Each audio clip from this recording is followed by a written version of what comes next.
Hey everybody, how are we doing? I'm Gary Palmer Jr. .eth. You're you, and we are minting coins. We are minting coins live on YouTube, talking about a couple different things. We're going to be going over the Unstoppable Domains partnership. That's pretty cool. Interesting. There's a lot to compare and contrast with what's happening with different blockchain name services. There's a free market out there. And with that free market, there are a lot of different networks, a lot of different competing networks, a lot of different competing smart contracts, competing technologies on different blockchains. And, we're seeing different ways that, groups of people are looking at this issue. Different ways that different groups of people are solving the trifecta of problems, starting with decentralization of the name, security, utility. There's a lot that goes into that, but it's not just going to be business. After we get into the Polygon side of things, then what I plan on doing is going over the Bored Ape Yacht Club, checking out the summoning, and playing with that. Figure posterity have the whole thing recorded, so we could have it recorded on YouTube, and then if I ever wanted to relive it, or if someone wanted to check it out or remember or see how did it go, how did it work, then people will be able to do that.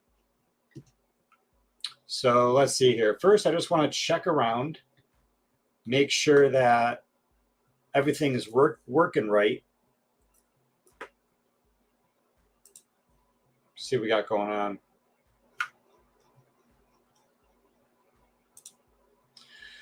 Yeah, a little bit of dead air.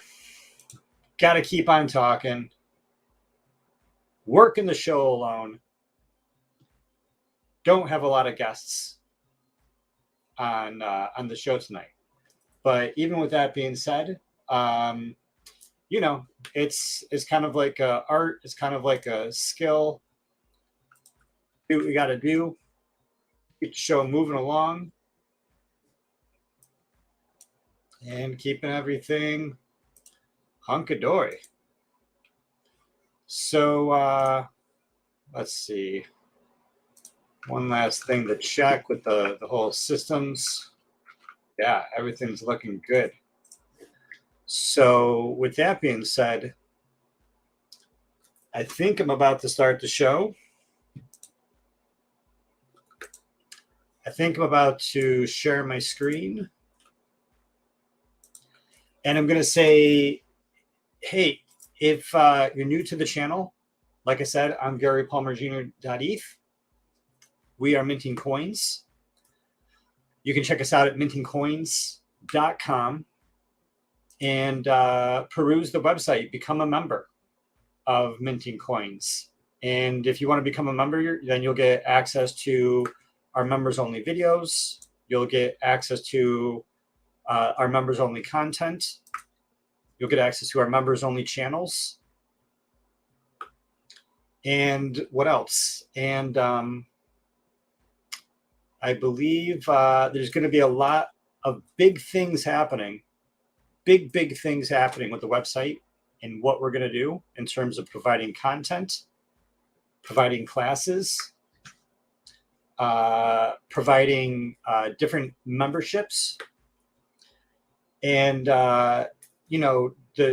we're trying to build. I mean, we're not trying to build. We are building. We are building in Web3 with mintingcoins.com.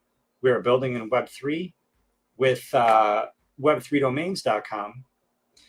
And we just appreciate everyone's support out there, paid or not. you know, it's really difficult doing this work. There's a lot to be done. It's very, very early. And on with the show.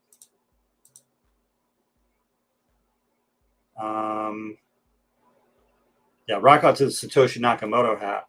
They're going to be swapping it out for a second, though. Got to get the goat hat going on.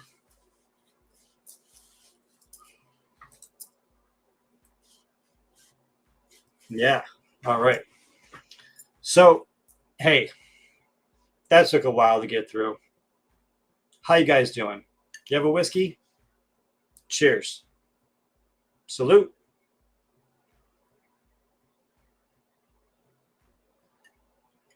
Oh, that's good old fashioned. All right. So I think we should probably get into it. I mean, we can talk about other things too. We can talk about the markets. We can talk about, you know, things happening with Bitcoin. Bitcoin being 24,300, Ethereum 1,600. Here, I might as well share my screen. Look at this. This is the one of the screens that I like to look at. So this is what do we have here? Oh, I hate all these ads. It's very annoying. But yeah, so it's the heat map. So many ads. Got the heat map, but yeah, things have been popping. Bitcoin dominance 43%, Bitcoin 24,000. It's huge. Yeah, after a huge rise yesterday, you know, down, you know, 1% or 2% today, but overall things are definitely jumping up, going up. A lot of people are saying this could be a bull trap. Very well could be. I'm definitely expecting things to get worse before they get better. But things have been pretty good. And so it's just definitely interesting to see either crypto follow the narrative or for the narrative to follow with crypto. But in a world where, you know, commercial banks are failing and the FDIC is teaming up with the Treasury and the Federal Reserve to, you know, backstop all the deposits and all the banks.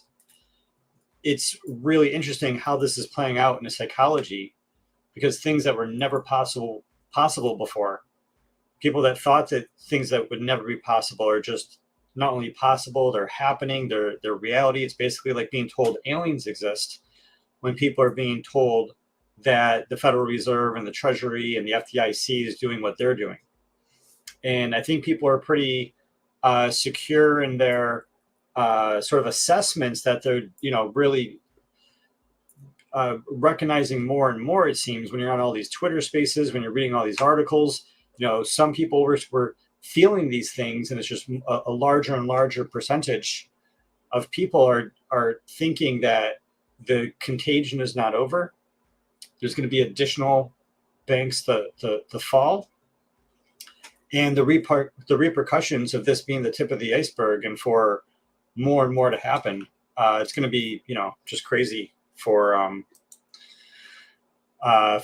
people to experience that. And then you have this new system, which is Bitcoin and Ethereum, and, you know, all these different projects, right?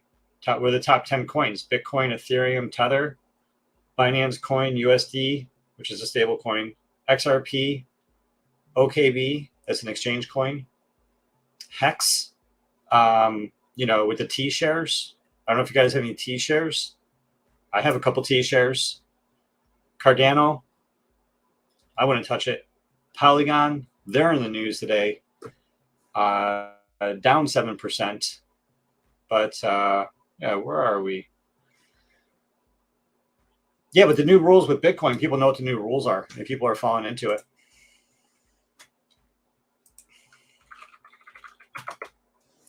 But let's not delay. Let's talk about a little bit of Polygon, a little bit of unstoppable domains, and let's see here. All right, so I guess we'll start here.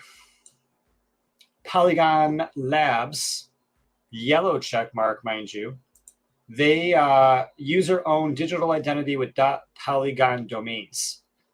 Polygon Labs is teaming up with Unstoppable Domains, Unstoppable Web, to launch .polygon, a new Web3 domain, giving users a portable identity across 750 plus decentralized applications, games, metaverses, centralized and decentralized applications, websites, games, metaverses.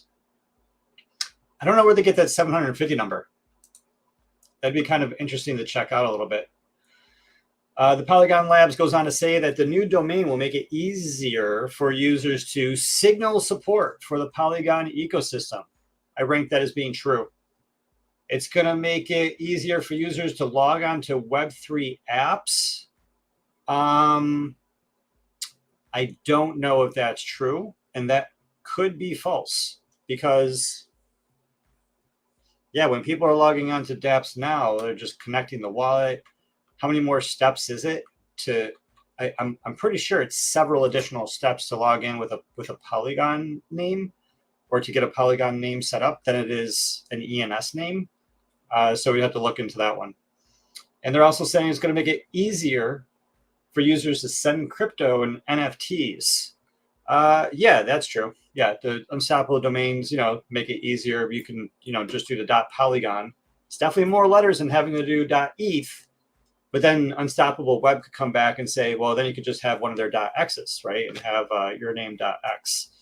But, Polygon is or not Polygon, but .polygon. And the TLDs from Unstoppable, the ones that they still let you use, the ones that they haven't clawed back or anything, those names, yeah, you can send crypto to that name. You can use it for a decentralized website. And they're also saying more here.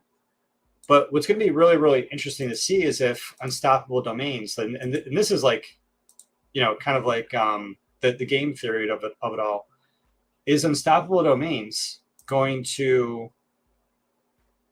what? Is Unstoppable Domains, are they going to connect with CCIP read, which is the EIP 3668? And by connecting with CCIP read, they can connect blockchain to blockchain data. And then they can connect into sign it with Ethereum. And then, and then that could be an interesting situation because then it would give, I don't know if that would work, honestly, but it could potentially give Unstoppable Domains a way to compete with ENS, maybe. But I still don't know if that would work because then thinking down the line, there's the network effect. And the network effect, I think the majority of the ecosystem has really adopted ENS protocol and connecting with ENS sort of directly with applications like signing with Ethereum, EIP 4361, which you can learn all about at login.xyz. So this thread goes on to say, there's a quote here from SourceX44, Web3 domains, lowercase d, because we're capital D Web3 domains. So Web3 domains will give their community a digital identity that they fully own so that they could log onto dApps without giving away their personal information and transact crypto without lengthy wallet addresses. So I think most of that is true, right? It's like, users on Polygon will be able to use .polygon, and that is a digital identity.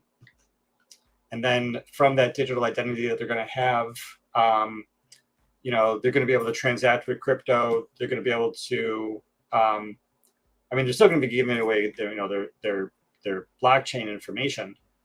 It's just with everything that's happened in the past with the .coins and the .wallets coming out of Unstoppable, the only question is like, what are the rules and what are the abilities that they have to claw that back? Because there's been a lot of, bad acting, if you ask me. So I don't know. There's a lot that remains to be seen, but nevertheless, it's just a matter of how much adoption they're going to have based on the demand that people have to want these names. But it's also going to be the rules, because I suppose on the flip side, some people are complaining. Oh, hey, what's up, Ada? I see you just jumped in. Hey, how's it going? Great. How you doing? Great. Fantastic. Happy Whiskey Wednesday. Happy Whiskey Wednesday. Salute. Cheers. One day I'm really going to figure out how to get like the whiskey in the shot. That day hasn't arrived yet. Cool. Yeah. So I was just talking about the market a little bit, and then just going into the whole unstoppable thing with the, what is it? The .polygon domain from Unstoppable. Yeah, so people on Polygon will be able to signal support to that they like .polygon. .polygon is Polygon network is like getting a lot of interesting players like Facebook and Instagram, even though they just like dropped out of NFTs. Exactly. Or, but other places. But Polygon just isn't Ethereum. And I think at the core, the majority of the community is really toward Ethereum, no matter how you dice it. And so, they say 750, somewhere they say 750 dApps, games and metaverses. Mm-hmm.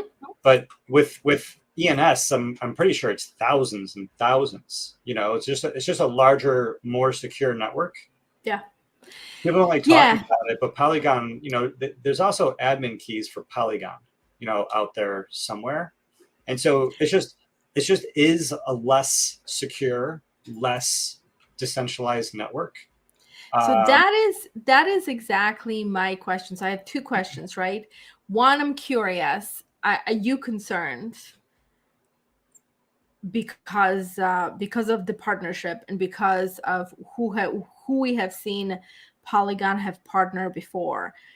And two, we do know that decentralization is going to be a hard road ahead, because as much as the community wants decentralization, most of the companies who are running the social media or kind of the whole that whole ecosystem right now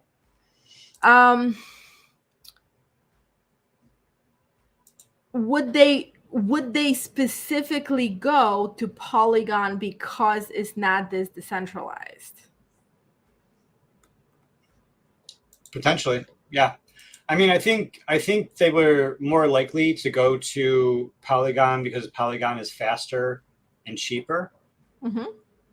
And I think people going for faster and cheaper is really, economically, that's really the primary reason people are going to Polygon. But the fact that there's admin keys is one of the reasons, that give them that power. If there's ever a major catastrophe, they have those admin keys, but at the same time, they have those admin keys, right? It's like for better or for worse.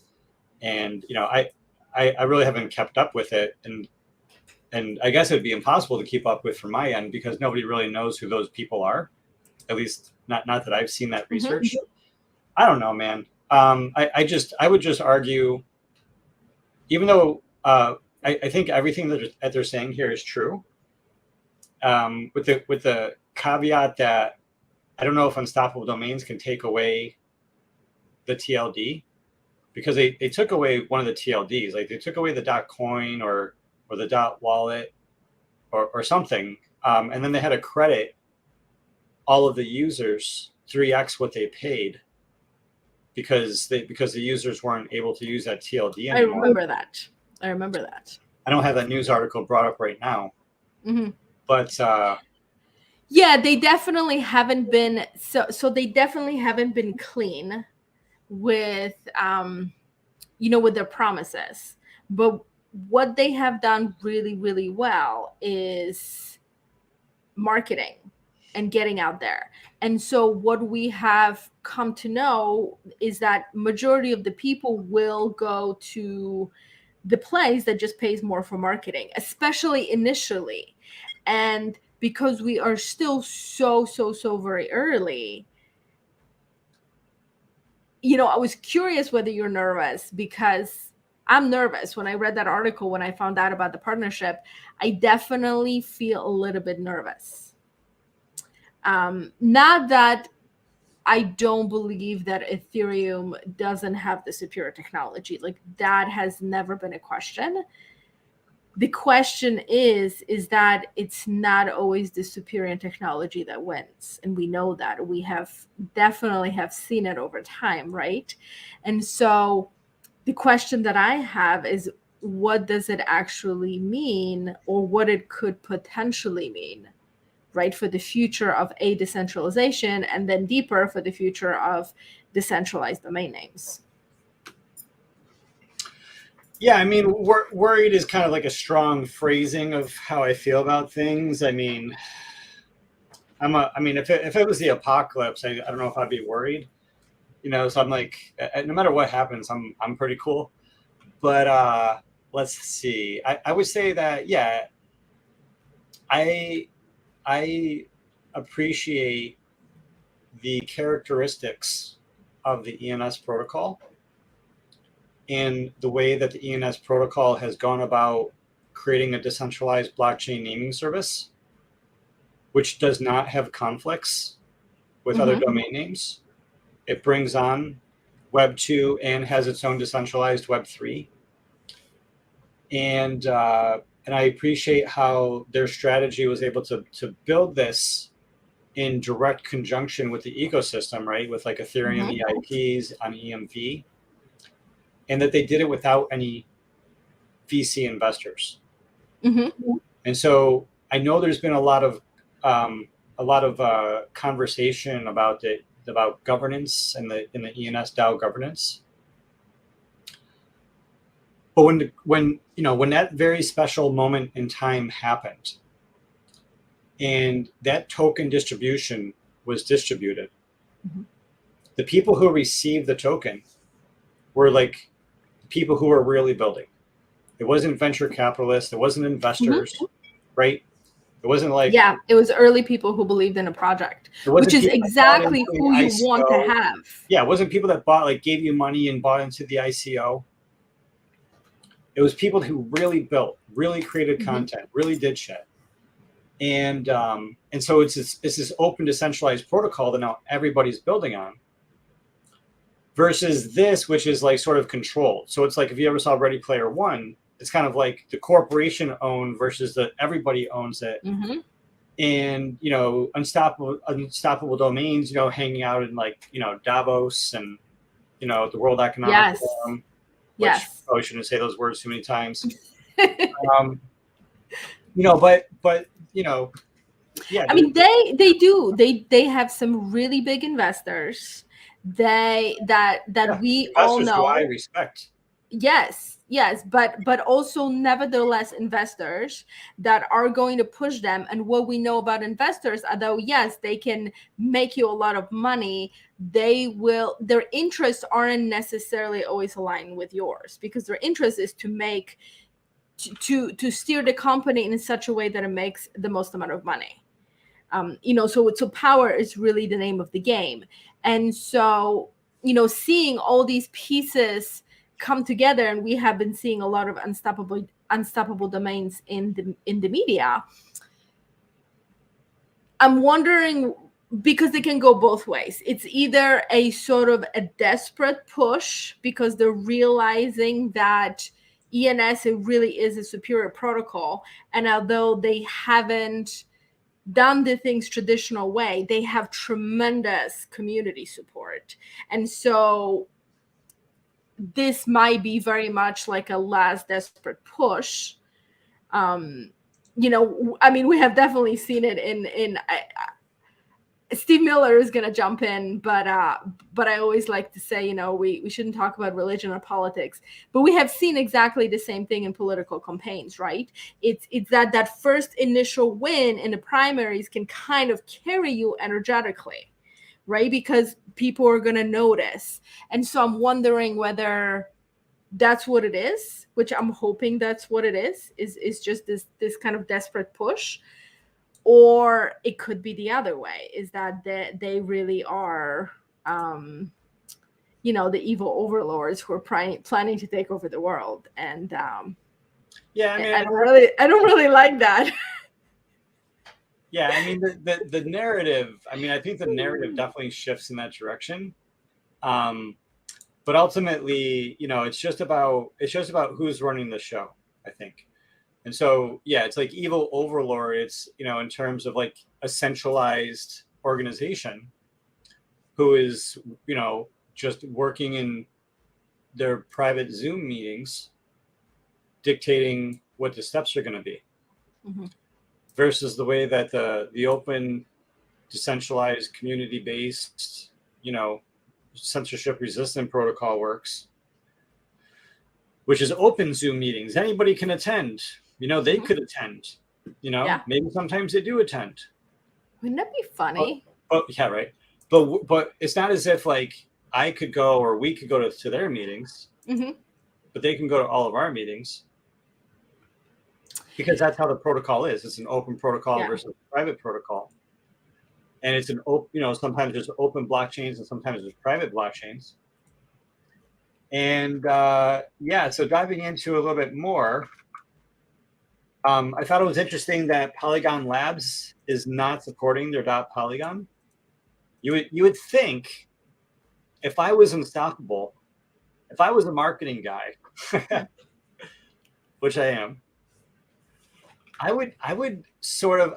I mean, I don't know if I would go so far as to say mandatory. But if I was going to work with Polygon Labs to do this, I would say, guys, you have to update your name on Twitter to be Polygon Labs.polygon, or you could be Polygon.polygon, or you could be Polygon.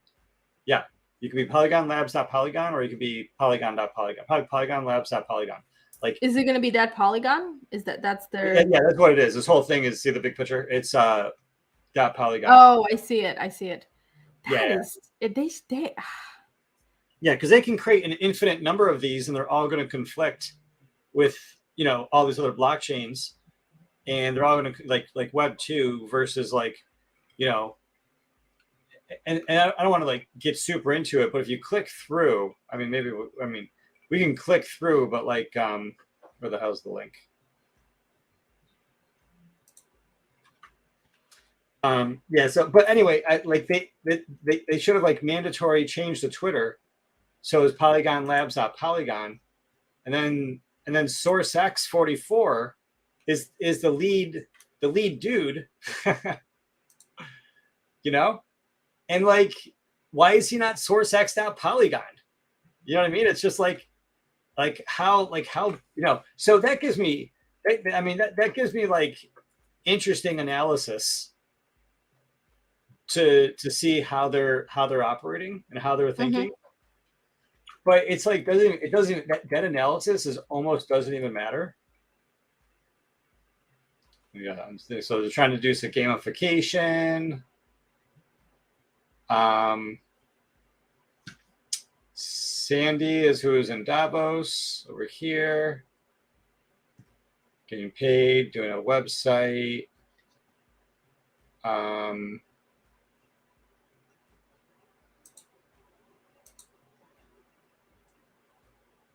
Let's see here.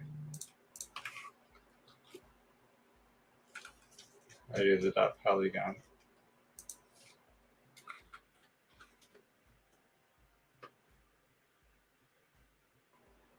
So mint.polygon is protected.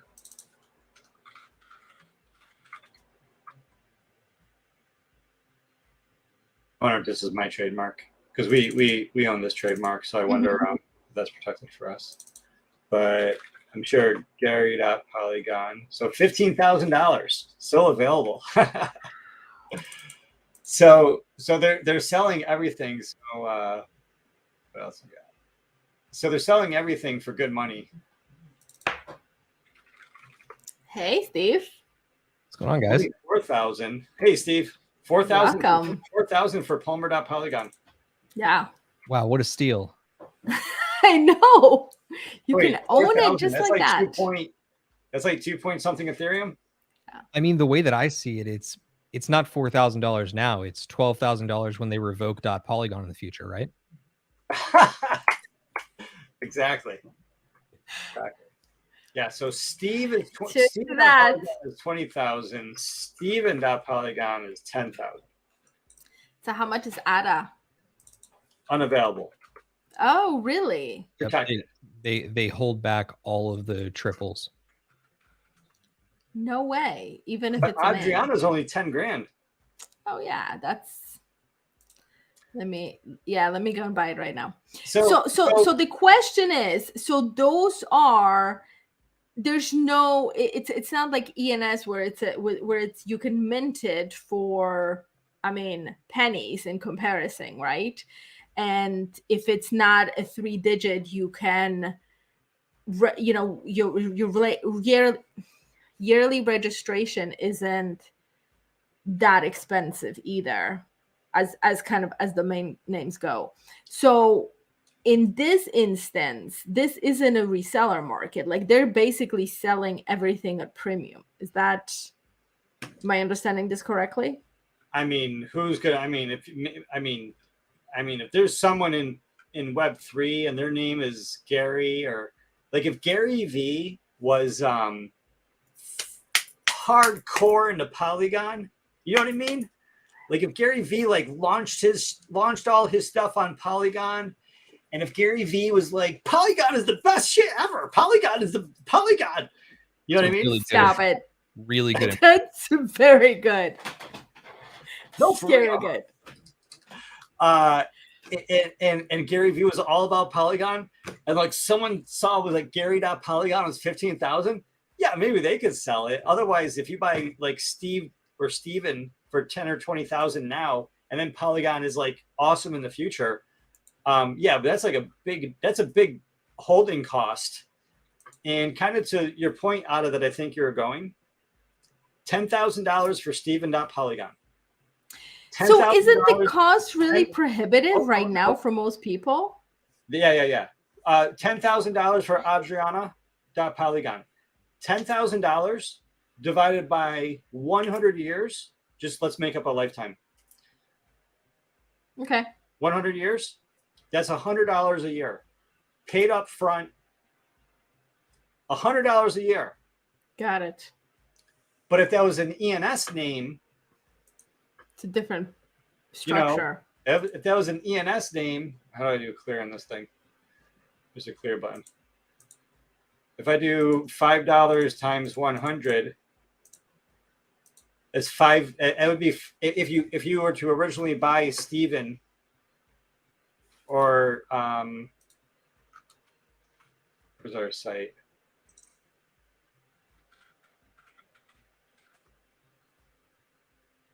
What? You want to know why? There's someone named Steve Miller. Yeah, have you ever heard of my band? Okay. Steve Miller Band. Got it all through high school, and he's been holding back my domains for years. Well, Steve Miller. I do. $40. Yeah. Yep. So you get a one-time fee of $40. Steve Miller. Yeah. So is that what they do? They basically take anything that's potentially can be branded and they hold it back? Like, yeah, they have a whale department. Okay. And or something, or a grail department. I don't know exactly what they call it. And they go through all the names. They look for high quality names, and they make sure that they're being sold for not cheap. And that's outside of, I guess, the construct of like the corporates list, right? Because they already have the corporates list. They protect all the corporate domains, the brand based domains that are already branded. It's protection their way is more costly. That's just where I'll leave it. Yeah. Because protected is different than like charging a premium. The way that very originally with .crypto, the way that they charged what they did is that they took all the trademark names, and then they took all the domain names that were either in the Majestic or the Alexis, 100,000 top websites.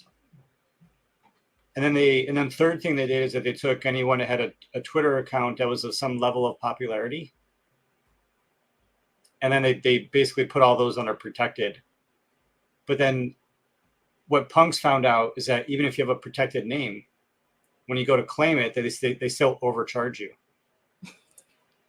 Great. So hey, that's good strategy. And yeah, we can try that. I mean, I don't like really feel like doing it, but maybe for research, if we were to like ask them, hey, how much for our trademark name? Because we got to trademark minting coins. We were literally minting coins. And we could just ask them how much, see if it's $40 one time, or if it's like 4,000. That actually is a very good research. I might take that on just out of curiosity, because I'm very, very curious. And Steve, the questions that I had asked before that I'm really, really curious is whether the news makes you nervous, because we know that the people that come out on top aren't necessarily the ones with the best technology, but with a lot of backing and better marketing, or whether this is a case of like a desperate push, just trying to get in the media as much as possible, because that there is a superior technology out there which is growing in popularity. It's tricky. From where I sit, I really think that Unstoppable is starting to become quite aware that they're stoppable. And it's something that they need a wake-up call to, and they need to continue to put a lot more money into marketing to be able to over capitalize on market share before the rug gets pulled out, because that's what keeps them strong, right? It is that, big hype push. I think that, honest to God, if ENS has any hope of really succeeding long term, and I believe it does, they need to be spending a lot better time evaluating what effective marketing looks like. And I'm not saying that Unstoppable is truly delivering on effective marketing, but they're doing a lot better of a job than not doing a job at all.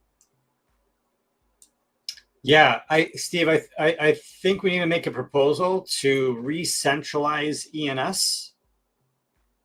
And then by centralizing ENS, we'll be able to better execute better marketing, because being a decentralized protocol, while makes us more resistant to censorship, definitely slows shit down. Because this was whole like almost viscerally like a really upsetting experience that ENS Labs and ENS DAO and I am absolutely not limiting it to them. I am like everybody. Anyone that considers themselves knowledgeable of ENS, who's building anything in Web3, they need to be doing the same thing. They need to be doing talks about ENS. We all need to be stepping in, and we all need to be ENS Labs. We all need to step in. We all need to be ENS DAO. And I want to step in a big way into the DAO, like in an official way, and help them get their shit together.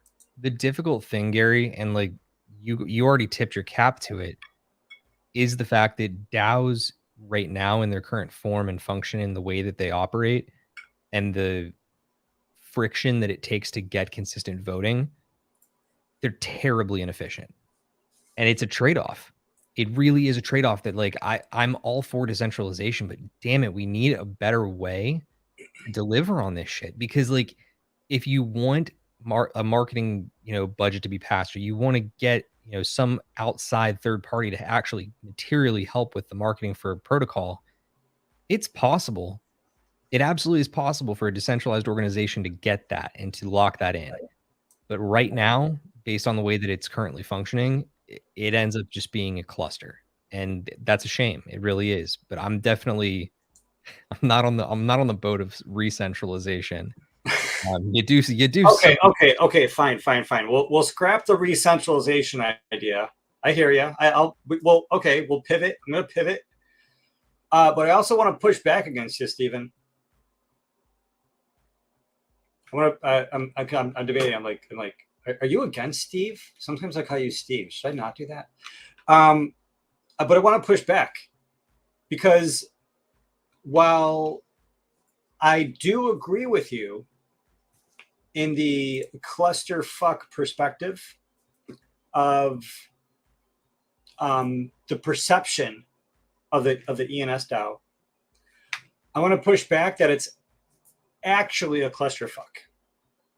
I think there's only the perception of a fuck or a cluster, and I think that there's no fuck. I believe, you know, there's a couple ingredients involved. It's kind of like witchcraft. There's a couple ingredients involved. You need to have like an organized plan.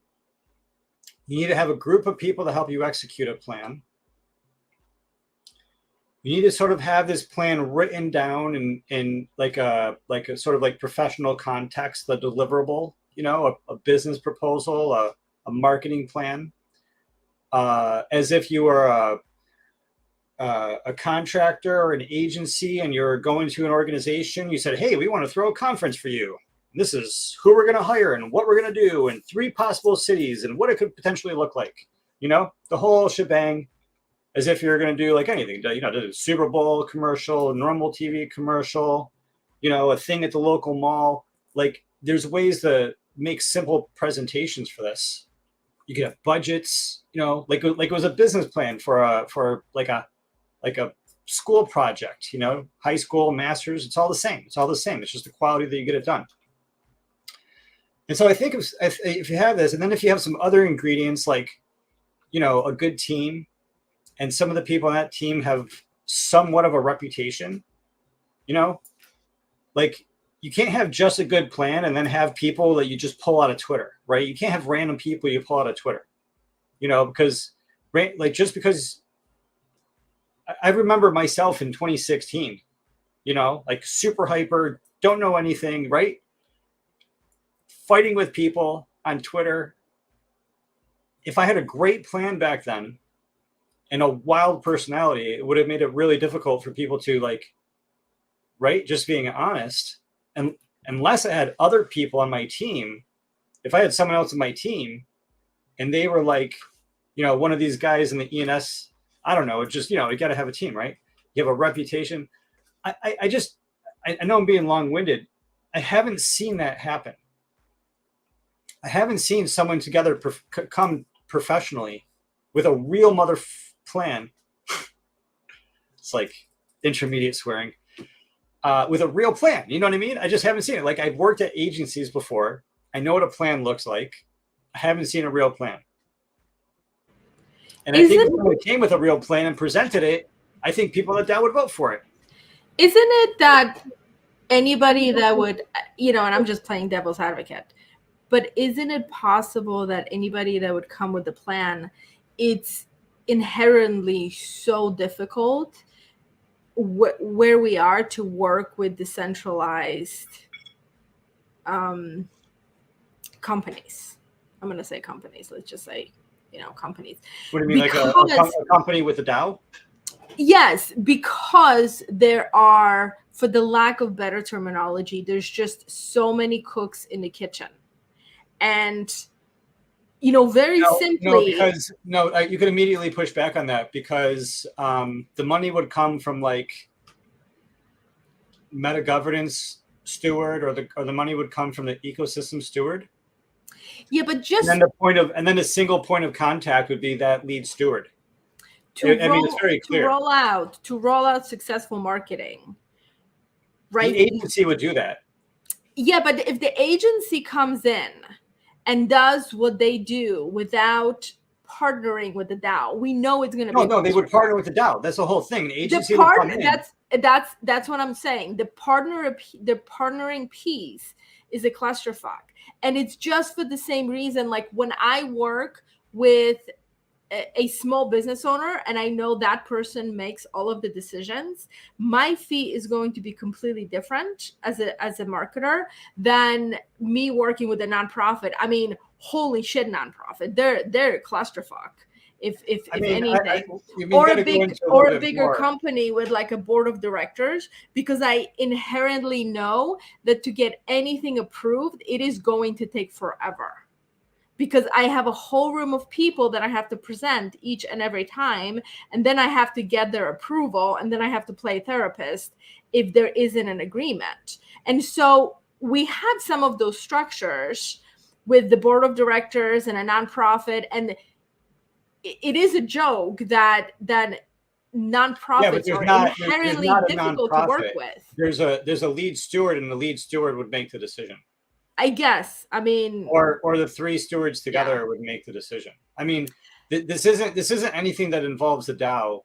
After you approve the plan, after the DAO approves the plan and the money's released, it doesn't involve the DAO anymore. The DAO has no fucking control. We're back to swearing. The DAO has no control. Once the DAO says you have the money's released, and then it's a done deal. At that point, you know, the DAO is only for making these major decisions. The major decision that the DAO would make would be, yeah, we trust these people. We like their plan. Give them the money. Let them do the thing. If they are scammers, then the DAO can sue them because we have legal, you know, ability, process, and procedure to sue people.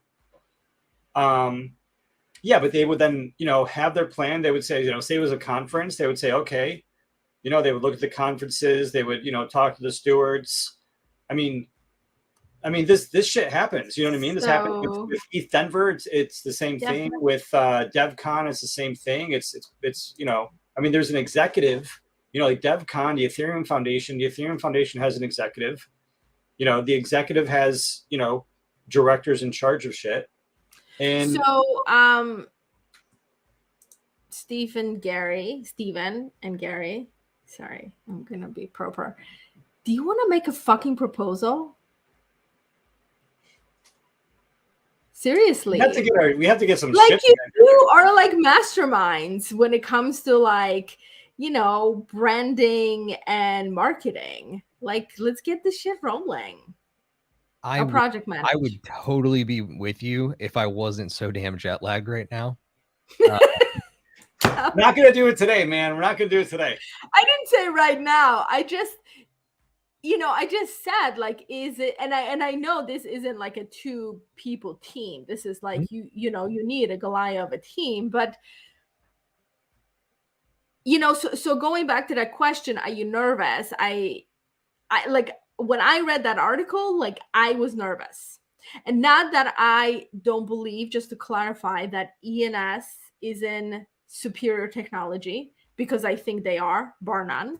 And I think that, you know, what Unstoppable has is just in a long run is not going to work as well. And I'm just going to say it nicely because I just, you know, maybe it's whiskey talking. But I did get nervous because I do know that like if you have such a huge amount of investors, the priority of the company really changes to make money. Like that, you know, that's why it's always a question if your company, how many investors you want to take in, and at what point they're going to take over your company. And, you know, that's why you always want to retain more than 51%, preferably 75%, because you want to make those big decisions and not have it derailed. And so in company like Unstoppable Domains, which is a fully centralized company with investors, right? The goal is to make money and take over the world. I mean, let's just, you know, real quick. And sometimes the job is to take over the world first. If you have enough money, then your job is to dominate market share. And so short term, your objective might be to take market share. Like every time, like we used to pay for an Uber and it used to cost $10 before inflation even. It was actually like supposed to be $25, but all the investors were subsidizing every Uber ride that ever existed. In order to take share away from Lyft. That's what the investors' money went to. Quick sidebar. Fun fact: you can still get an Uber for that cheap in Japan. Just man, Colombia was great too. Dude, it's Going wild. to Japan. Back to what you were saying though, like there was a point that you'd made earlier that I think actually is the missing link, Ada, and it's the fact that ENS Labs, right? Their True Names Limited, whatever the hell they want to call themselves this week. They do what they want to do, right? Mm-hmm. But in reality, they're a private company. Exactly, right? But when you see certain things getting passed through the DAO, the problem in my eyes right now is that you can't just let those things pass through and just trust. Like you need to have somebody or some individual that's assigned as a project manager, right? Or a product manager if it's something that's being developed as a product for or on behalf of ENS. That to me is like the biggest struggle here, because if you want a marketing plan to go through and you really, really are gung-ho about it, you want to put a proposal forward and you want to get all the money,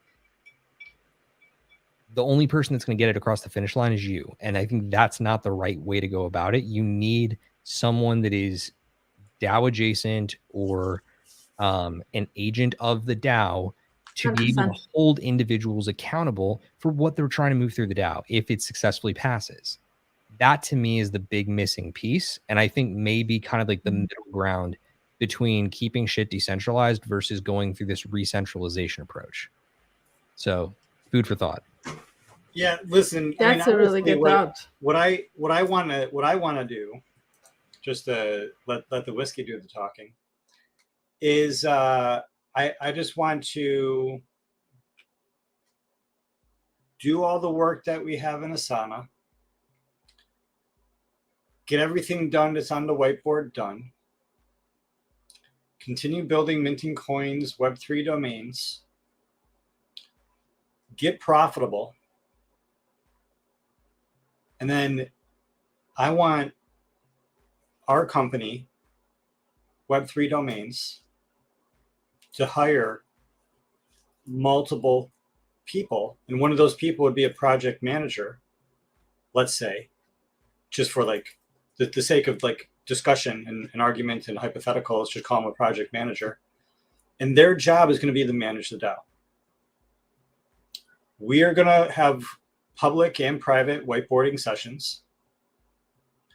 And we're going to bring, separately from the DAO.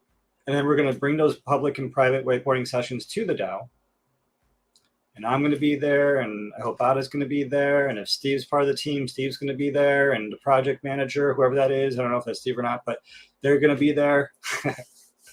And we're all going to be there and we'll be like, yeah, this is what we're doing. And or not what we're doing, but that we're just listening and participating, and we're taking notes and we're helping take notes.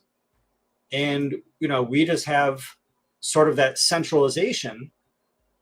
ENS protocol is decentralized. ENS DAO is decentralized, right? Every single organization that wants to be a part of this is an individual node. ENS Labs is a node. Web3 Domains is a node. Steve Miller and Shark Tank is a node. ENS Updates is a node. Everybody's a node. And everybody can play what they want to play. It's like I did a great, what I think to be a decent post on the ENS forum a long time ago for the referral marketing system, building that directly into the ENS protocol, right? Building a referral system to the ENS protocol. So at any time anyone made a sale, purchased a name, and there was a cookie that said ENS ref equals an Ethereum address or an ENS name, that person would just get 10%. So if I spend $5, they would get 50%. If I spend $500, they'd get $50, And you're on mute. And you're going to say something, Steve? No, I was just nodding. Oh, it looked like you said. And then, so anybody can code that. There's actually a team that I know was working on it. Anybody can code that. Then anybody could get that put in through the DAO. Just like a marketing team can come in and get marketing through the DAO, a coding team can come in and get coding through the DAO. You just have to have real shit, and you got to have real people, and you kind of got to prove yourself a little bit that you have something real and you did shit. You haven't screwed people over. So what are you proposing? Let me know if I'm wrong. I'm hearing an echo. Is that just me, or do you guys hear an echo? No. Okay. I think it's just you. It's whiskey. Yeah. So to recap, what you're proposing is whether it's rather than doing a, I'm going to call it centralized approach to marketing. Another approach that we can do is through, through the affiliate system or some other system, you can take all these nodes, which are people that are currently, working like us, like Shark Tank and Web3 domains, and, all of these Twitter spaces and communities that are actively working on onboarding people, is that they will be, they play the role of marketing. So versus having a one centralized marketing, there's a lot of marketing hubs that basically serve the same purpose, which is bring more visibility. Is that what you're proposing? It's very, very quiet, Gary. You're muted. Yeah, it's like half and half. It's like a partially decentralized. He was speaking through my mic. That's hilarious. So yeah, so it's like a partially, that's the echo. So it's a partially decentralized system. And so we have a decentralized protocol. I mean, that's the thing. Like how some people like bitch about like the Bored Apes, and they say the Bored Apes is centralized, right? Your NFT is centralized. Like you don't own your NFT; it's centralized. You know what I mean? It's not like, no, it's blockchain technology. It's the rails that it's built on is decentralized. On top of the decentralized technology, you can build either a decentralized app or you can build a centralized app. There's nothing wrong with having a centralized app. Then in the future, you can make it decentralized. And so you have the EMS protocol, which is decentralized. And then you have people that are building on top of it. These people that are building on top of it can get together and they can build shit. They will. I'm not just saying they can. This shit, like I'm prophesizing and predicting obvious shit. They will get together and they will build shit, right? Like I've always said this. Like, let's take it to an extreme, right? Let's just fast forward to the end, right? You're going to have whatever the future version of like Facebook, Apple, Netflix, Google, Disney, right? Plus the Web3 companies, like A16Z shit, I mean, I don't see why VFriends wouldn't have a chunk of these tokens, and Bored Apes have it, like whatever DAO, whatever major DAOs we have, Pleaser DAO and People DAO, whatever major DAOs, have like a huge portion of these 100 million tokens for voting. But then they're going to be working on code. So there's going to be people working on smart contracts and marketing, and they're going to want money. They're going to want to vote on funds. Like they're going to want shit to happen. And yeah, it's like USB. You know what I mean? It's like, I don't know if you guys realize, like getting USB created was like a big ordeal. Like before USB, everything was different. And yeah, they got like a USB organization. They made a logo and they said, yeah, we're going to all agree on what we're going to do. And that's the way it has to happen. And so maybe EMS Vision is one of these people. Maybe Domain Plug is one of these people. Maybe ZZ Group is one of these people. Maybe Web3 Domains are one of these people. Maybe we get in and like we're like working together to say, hey, I'm a person building code. You're a person building code. You're a person doing marketing. You're a person doing marketing. Let's all work together like we're a centralized organization or semi-centralized. And we say, this is what we're going to do. Right. This is like I don't know how to explain real business to people, but you have a real marketing meeting with like you say, okay, you're the marketing leader and you're designated, right? And you have a meeting and you make a plan. Like, I don't want to get into like how business works. I don't know who like what you're literally talking about right now is like base layer organizational dynamics. Yeah. It's perfectly understandable. I think that where I start to go awry is trusting that that organization will naturally happen in a decentralized system, because it's extremely hard to group organize at scale when you are operating in a decentralized manner. It's why I go back to something that you actually said a second ago that I think you may have actually just like subconsciously worked in. Is it's something I've been debating a lot personally lately. Is like you think about fungibility versus non-fungibility versus now semi-fungibility, and I think you can apply a very similar principle into the decentralization argument, right? We don't need it to necessarily be decentralized. We don't need it to be centralized. It can be in the middle. It can be semi-centralized or semi-decentralized. Just depends on how you want to lean it. But it needs some sort of actual material leadership and an organizing factor. At least that's how I view it from where I sit, because you need a balance. You need option. And what was the second point in there, that you don't trust that it's going to happen? How that you don't trust it's going to happen naturally, or that's going to happen in what kind of way? Organically. Organically. Yeah, because what does that mean? What does that mean to happen organically versus inorganically? Well, I mean, I'm wondering, and Stephen, please let me know if I'm hijacking this.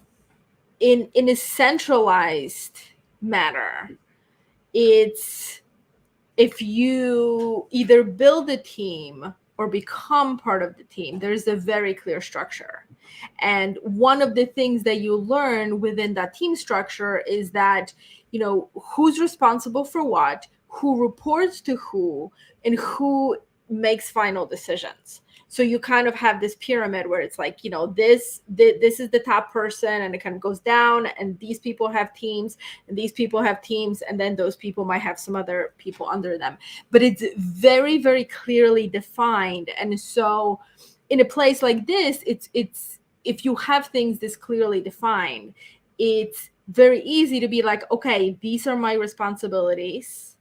At this point, the projects get passed to this department. There's a very, very clear path. And I know because I've been working with a Wait, so decentralized is that organic or is that inorganic? That's inorganic. That's what we organic. know. That's what we know of corporations. But it does work in business to have that clear knowledge as to what's what. And I am now part of the team that is, you know, decentralized in some ways, but, you know, trying to function as a centralized. And it's very difficult. It's very difficult to kind of, you know, and every time I draw it out, people just kind of like stump over it, because we are in this decentralized place where it's like, you know, I think that it really comes back to we are all building personal brands. And I wonder if there's something in this in a way that we're going to do business. And I think what had even shifted in a very, very big way that I see it a lot is that a lot of people choose to be either solopreneurs or have partnerships. Like Gary and I have a partnership. And we made a very clear decision. We do not want to grow to the point of having employees. Now, that in no way ever meant that it's going to impede our growth. It simply means if we have a lot of clients, then we are going to reach into our network of solopreneurs who are professionals, already know how to work with clients, understand deadlines, understand deliverables, and understand how to run a business, which is much, much different than hiring somebody that you have to train. Like, they already know. They're not only masters of their craft, but they also are professionals in their business, because they have to know sales, they have to know marketing, they have to know all of the pieces. Is that we have to pay them. The only thing all of that is that we have to pay them. That's okay, because so, I mean, this is the economy. We're everywhere, like that. That's sort of like the issue in my head. Is that it's not even a matter, like with all the Matt Higgins talk right out there right now of burning the boats. And it's really interesting because my analogy in life is always building the boats. Matt Higgins comes along and writes the book, burn the boats. I'm like, no. You want to build the boat.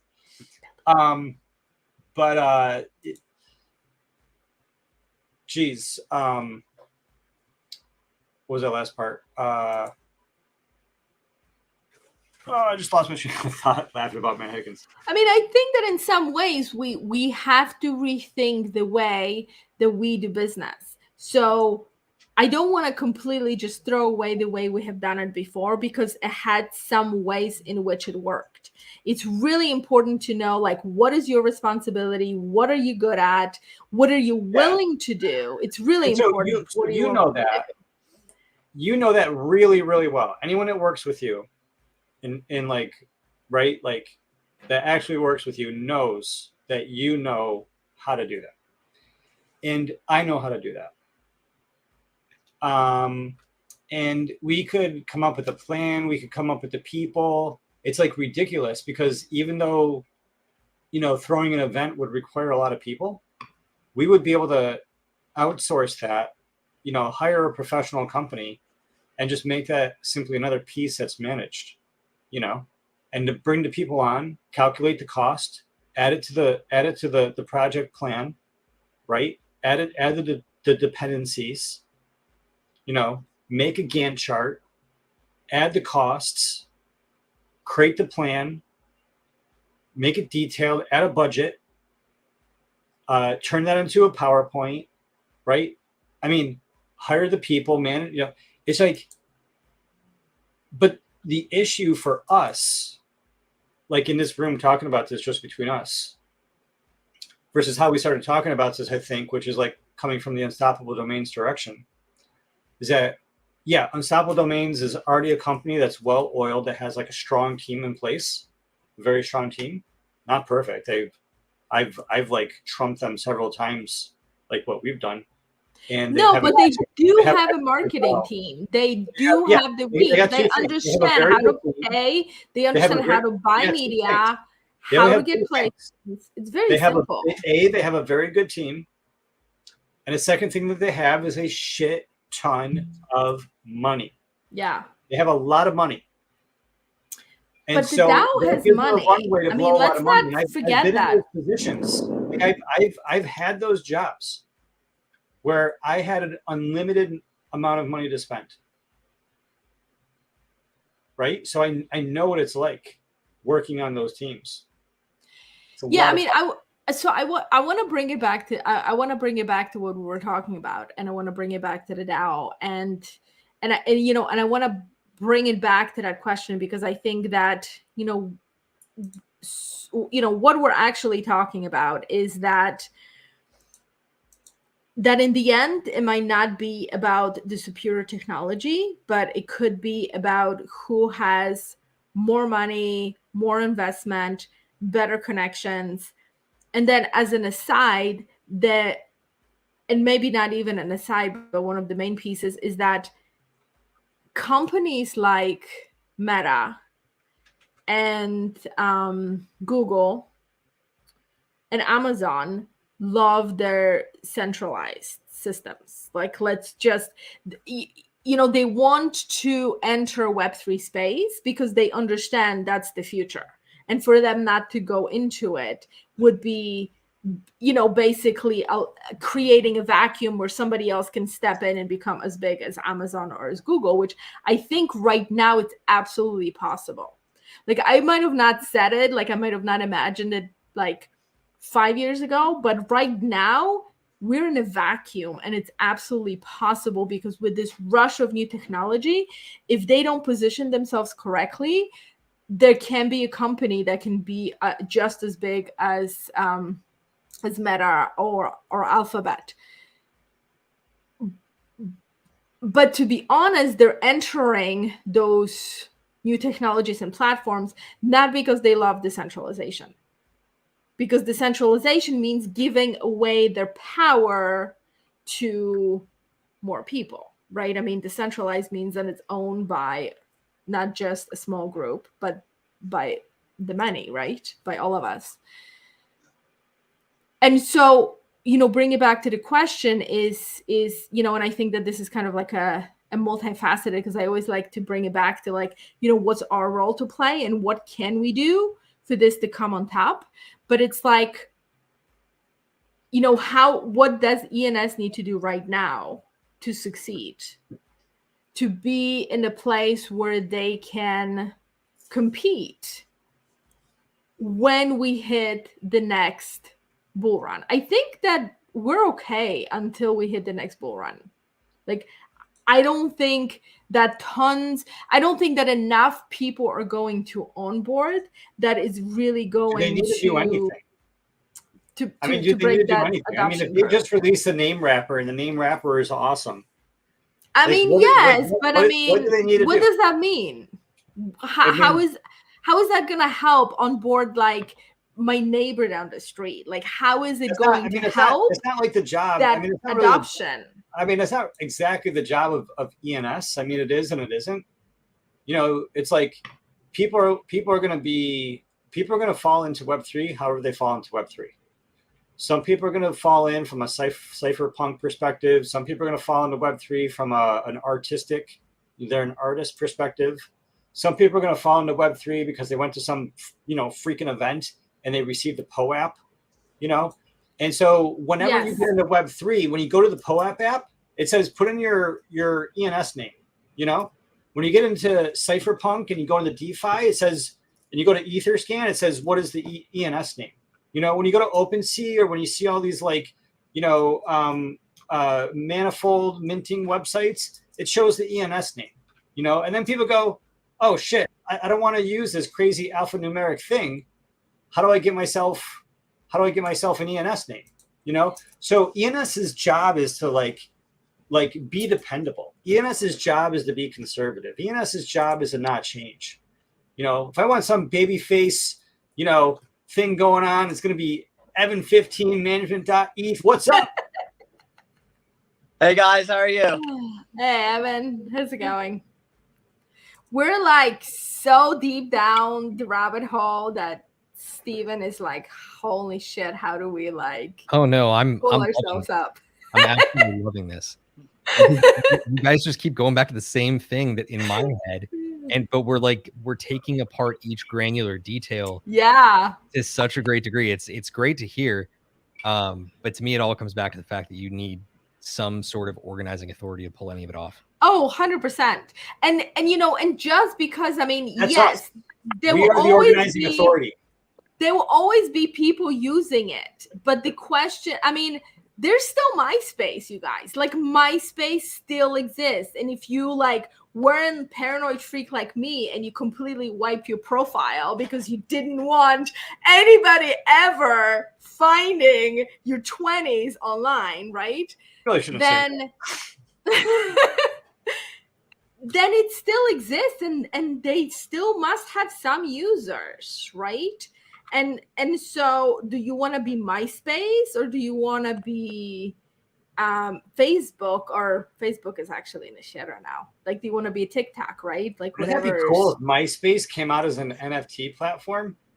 Oh man, So this is myspace.com. It's like a music I can't believe it. This is video thing. I was just about to say, take pause for a second here, Gary. Evan, MySpace is TikTok from long ago. I'm aware of MySpace and Tom from MySpace, so yeah, I'm aware. I never used it, but I learned about it. I was gonna say MySpace is like a TikTok, but only text and really, really slow. It's like a TikTok for web pages that doesn't move. It's TikTok from long ago when there was only MySpace. Yeah, let's close up this conversation and move on to the rest of the conversation. You didn't have a MySpace profile, did you? You did? Of course you did. Oh my God! Now we have 184 making it a No! party. Go. Minting coins. We're so deep down the rabbit hole. You come in a perfect time.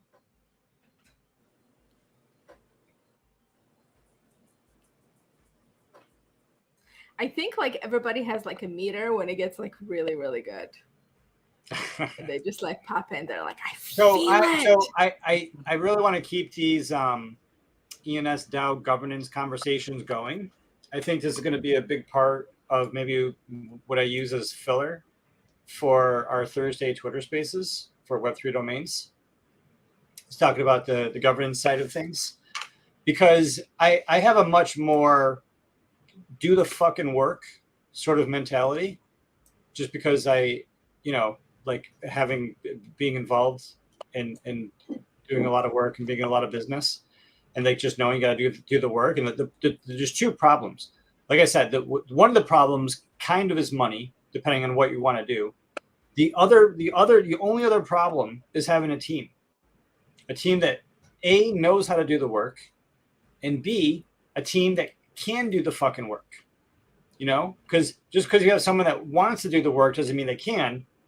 Just because you have someone that can do the work doesn't mean that they want to. Mm-hmm. So the person has to want to do the work, and they have to be capable of doing the work. And then you got to have some money to get shit going. And then I just feel like if we can sort of have a good team and have a good plan and prove a little bit, build relationships with people who have delegating power, and show them that we have a good team, show them that we have a good plan, show them that we've already built some good stuff. I think we can get people, in the upper echelons of the DAO voting to look at that and to them to individually come to the same conclusion, that we trust the people that we see in this screenshot to not only execute based on what they've already done, but to continue executing in that direction of awesomeness, because they have a good team, because they have a good plan, and because they are standing on what they've already created. And then we can open up that money, open up those funds with, professionalism in a way that could be monumental. But it's really hard. It's not easy. I mean, it's easy when there's another investor and they paid for the business, and there's a team of people, and you're probably not the marketing director. You're probably not the marketing VP. You're probably not the CTO. And, and then you're getting a paycheck, you're showing up, and you guys all come together and execute.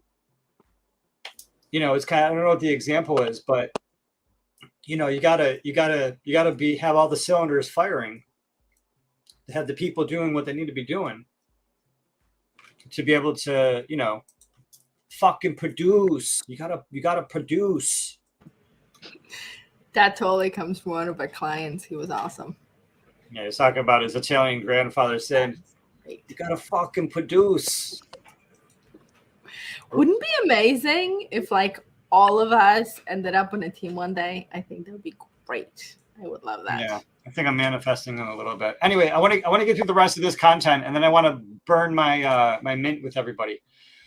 So there was this thing. This guy, he's upset. He says he paid thousands of dollars. Thousands. How much was Irwin.eth? I don't know. This poor guy doing handshakes and D-Web, living in Australia, paid thousands of dollars to secure what he thought was a great investment in his Web3 domains. He thought they were untouchable, yours forever, not exciting, and unstoppable. He underlines this stuff. The top priority is to give you full control of your digital identity. It's important you store your domain securely on chain. That's why today we're excited to announce UD parking, what to expect. This guy's complaining that the UD parking costs $4 a name if it costs you less than $100, and $10 a domain for each domain if it costs you $100. There's a 7-day free trial. We welcome feedback to make most of your Web3. But there's this paragraph in here. He didn't underline anything. It says, bear in mind, you can't update your domain records for your parked domain, like setting your ETH wallet or updating your profile, but you can transfer a parked domain into a self-custody wallet to make updates, which, if you read in between the lines, means that a parked domain is not in a self-custody wallet. And we're currently working on the ability to freely transfer a domain between your wallet and UD parking. So you'll be able to transfer it out, update domain records, and then park it back. So it's really weird how it's like you got to pay for this. It's like, it sounds like a vault. It's kind of, I mean, it's kind of interesting. I kind of want to like offer this service at Web3 domains. Like, yeah, pay us like how much? Pay us $1 a name. Pay us $3 a name per year. Make it $250. Pay us $250 a year, and you put your name in our wallet, and we'll just make sure that your shit is fine. It's like a gold vault. It's like a right. Doesn't that like defy the purpose of decentralization? It does, but you got to keep in mind without getting too deep down the rabbit hole. I work for organizations that would pay that. Like I have enterprise clients who would pay that, because getting a blockchain wallet for an enterprise client, if you guys don't know, is extremely difficult. An enterprise client can't just go buy a blockchain wallet. An enterprise client can't just go download MetaMask. An enterprise client can't just go buy Ethereum or Bitcoin or anything. You know, you can't just do that. You know, and all these drives me nuts. People on Twitter have no idea how the real world works. You know, like they want like a corporation to buy their domain name for a crazy amount of money. The corporation can't even get a blockchain wallet or purchase crypto. So, yeah, I mean, this is like something that an enterprise corporation could do. This would be really, really easy for an enterprise corporation to do. So if I can jump in there, and I'll just do a sound check. How am I? Hey, look, sound great. Beautiful. So I'll just jump in there and say, so I was listening for a portion of the conversation before and loved it. Absolutely right, Gary. And this is where let's come back to .eth. And we can say that .eth as a protocol, an open protocol, a decentralized protocol, is essentially enabling a ton of people to come and provide that service. So what Unstoppable Domains is doing is fine. It's a great business model. The difference is what ENS is offering people is the ability for an infinite number of those companies to come and do that. So good on them. Cool. Happy for them. But I do not think that they have the network effects. I do not think that they have, they've shifted their business model, rightly so, because what they had wasn't working. But ENS is offering everybody to come and make their version of that and start offering those custody solutions for enterprise businesses out there. You know, it's going to take some work. It's always going to take some work, but anyone can do it on ENS. What Unstoppable Domains is doing is not unique in my opinion. And just jumping back to an earlier comment about money and the amount of money that they do kind of have a little bit of a bottomless pit. So they can spend money on all sorts of agreements and marketing and whatnot, and they can always do more seed rounds and things like that. They have infinite amounts of money. And if you stack that up against ENS, it's not the same. And there's also the fact that ENS is not going to spend all their money and suddenly have the option to say, well, we can go to investor. No, they're sustaining themselves. So the money that's in the vault, if you will, of ENS domains, ENS DAO needs to last.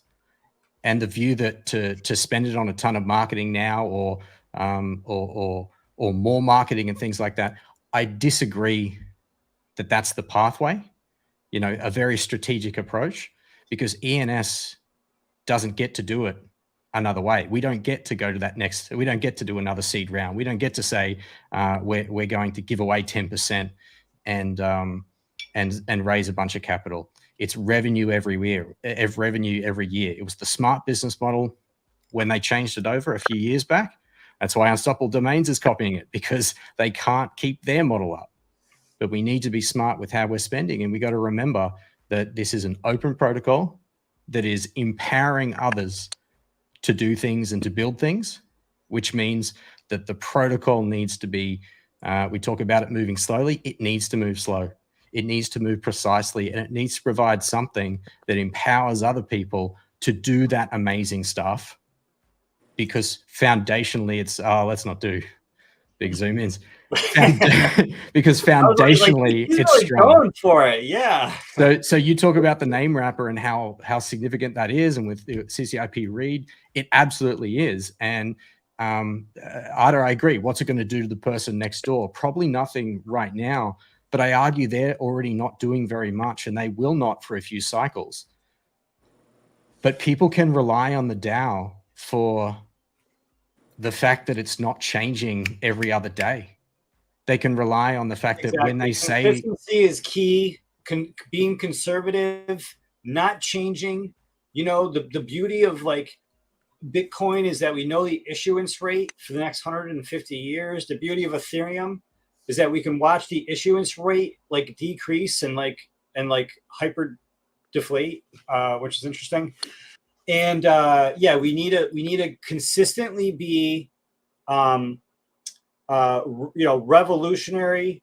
We need to be immutable. We need to be publicly verifiable. We need to be collaborative and community based. We need to be open and open source. We need to be resistant to censorship, and we need to stay decentralized. We need to continue doing what we're doing in terms of being a naming system and providing identity. We need to continue what we're doing in terms of payment addresses, in terms of websites, in terms of additional data fields. And then the beauty, the killer app, the app that onboards 1 million people, I'm telling you guys, is not going to come from the ENS DAO. It's going to come from some fucking kid that creates something so cool that everybody wants it. And he just like knew to do sign with Ethereum, and he used SSX to do it, and it comes with sign with Ethereum and an ENS name, and he made it cool. Or maybe it's the hotel key, or maybe it's the car key. You know what I mean? It's going to be some cool app that just sign with it, and that's going to do it. Yeah, and then because of all the variables in Web3 that we all got to worry about, ENS is audited. It's old school. It's simple. It's conservative. It's not changing. It's strong. It's got a community. It's got a treasury, and it's not a variable that people are going to have to worry about changing. It's not a variable where it's like, oh man, they might give another $1 million away and then like do crazy, and you know, it's like, or they might like change the willy-nilly, like add this. It's like, no, you don't got to worry about this. It's simple. It just works. And if we really need something, we can talk about it, and the people will vote on it. And it's not hard to get 1 million votes. And yeah, it's like crazy things are going to happen. Back over to the Polygon.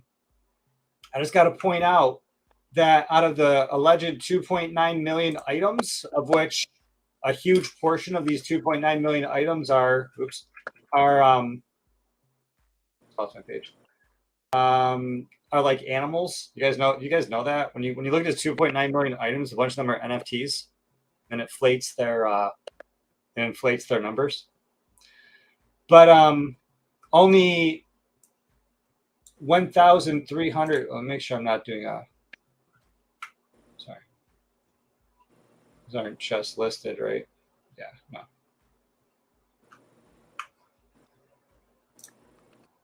Yeah, nope. Yep, total. Ending in .polygon, there's only 1,000 of them, 1,300. So not a lot. Not winning the network effect. Especially, I mean, I bet if we looked at the volume of this, it wouldn't be very good. That is actually a really, really, really small amount. That's really, really surprising, I have to say. I thought it was more. Yeah, you got to think like if like I wish I could just do analytics really easily, but out of this 1,300, there's probably a couple super users. There's probably one super user that has like 300 names, and there's probably like 10 people that have 100 names, right? Think about it, of course. And in a long tail, sure, maybe there's like 500 people that only have 1 or 2. You know, the average person probably has like a couple. You know, I mean, so yeah, it's probably not that many unique users. Whew. But there's all that. All right, so we only got so much time left in the day. You guys want to see me mint something? Yeah, but before we go there, I just wanted to share a piece of something that I think is so very exciting. You know how I always say we're just so early, and I say it's like, so I was at a networking meeting. I go to this networking meeting every Tuesday, and there was, a bunch of different like financial professionals, and everybody's talking about the bank collapse, right? Because there are people from different banks and investments and this, and they're all like, well, we're secured by this, and we're secured by this, and we're safe because of this, and they're just like beating this dead horse. And so when I did my pitch, I was like, I am not beating the dead horse. The horse is dead. I was like, buy Bitcoin. Moving on. But the cool thing about this, we are so freaking early, is that the first domain name, symbolics.com, was registered on March 15th, 1985, which was 38 years ago today. But the cool thing about it is that the internet wasn't launched until 1991, which was 6 years later. So we are so freaking early. See you all in like 2030. Like, I'm just going to take a one big long nap, and I'm not going to miss anything. Like, it's okay. We're still going to be here doing the show. And things are just gonna be like slowly climbing up that adoption curve. Like, we have so much time. Yeah, definitely. Yeah. Like, if you think about it, like like you said, domains as a whole, 38 years. Blockchain domains, not near as long. Functional, then there was Namecoin, but then functional blockchain domains, even less time. So you really got to give it time. And then when people talk about like DAO governance, yes, there's going to be, struggles, but like, think about it. We're going through governance structure issues in IRL for hundreds and thousands of years, and it's not solved. So like, I don't think any DAO is going to solve it overnight. Like, no one solved it. So like, we got to be having that, I agree, that long time frame. We got to, be very much like consistent and working hard, but we got to also be like patient. We got to be like willing to give ourselves some benefit of the doubt. And I think that's really important. Yeah, I always want to say it's I've learned many things from Stephen, but one of the most important ones that I've learned is like, do not talk about religion and do not talk about politics. So I'm going to break this rule just for the second. Our politics is like a shit show. Like, we still haven't figured it out. And we've been at it for a very long time, guys. So I don't know if this is like a pet talk or if this is like we're doom talk. Like, I don't know yet. But as humanity, like, we're in the process of figuring shit out. And some things just take longer. Like, and it's what Gary said, like, the person that is going to take ENS to the moon, like, they might have not even been born yet, or they're like, maybe they're a toddler right now. Like, it's just like, I think they were 13. I mean, I don't want to have to wait that long. Yeah, maybe they're like a tween or something, and they're they're old enough to code right now, because we need this shit to happen. Yeah, we're all just out here waiting for Evan 21 to come along. Yeah, let's go. All right, so first thing I want to do, I'm going to give a shout out to Gabriel Haynes. I don't know if you guys know this guy. He's like super crazy guy, jumps in the snow and does lots of snow stuff. He has a free Alexi who's still in jail because he wrote the open source code for Tornado Cash. Prosecutors allege that rather than just publishing code, that he ran Tornado Cash like a business, comparing Alexi and Tornado Cash to bank clerks accepting cash. So if these open source devs are convicted, then all open source devs are at risk, because those open source devs, any project becomes illegal, then any open source developer for that project would then be a criminal. And so it's a huge sort of risk for the world. It's something that we should care about. There's this community chest, get Alexi out of jail, not free card. Apparently, it does allow this JPEG to be kept until needed or sold. Oh, wow. There's been 52 of them minted. And they are 0.05 ETH. Just wanted to give a shout out to them. Check out these. I want to check out these videos. So, yeah, Blockchain James has 4. Shout out to Blockchain James, hardcore ENS delegate. Fire Eyes DAO. Shout out Fire Eyes DAO, helping start the ENS DAO. Yeah, so that's really cool. Got a lot of people in this list. But to the main event.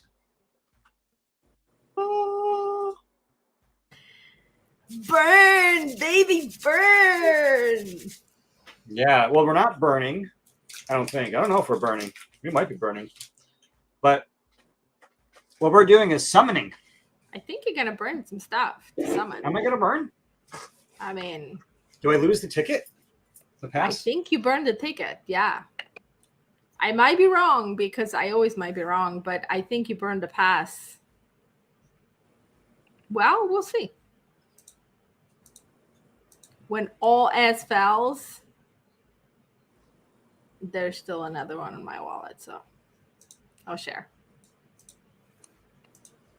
Okay.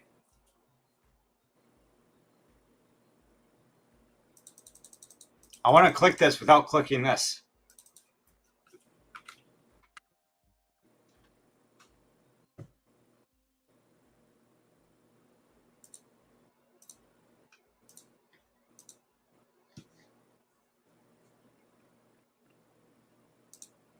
Okay. The MetaMask is popping. Don't come a knocking.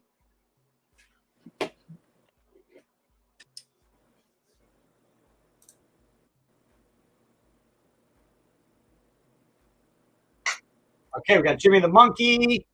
He's freaking out. He just dropped his hat. I think he, okay, there's the key. Okay, right.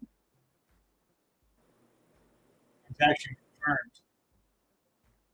Oh, that's the dude that got the key out of the Jimmy. Okay, so I was going to stick it out into the new hole. Well, it's the dude that bought the key from the guy that got the key. And there's a phone. Box. Here's the power source.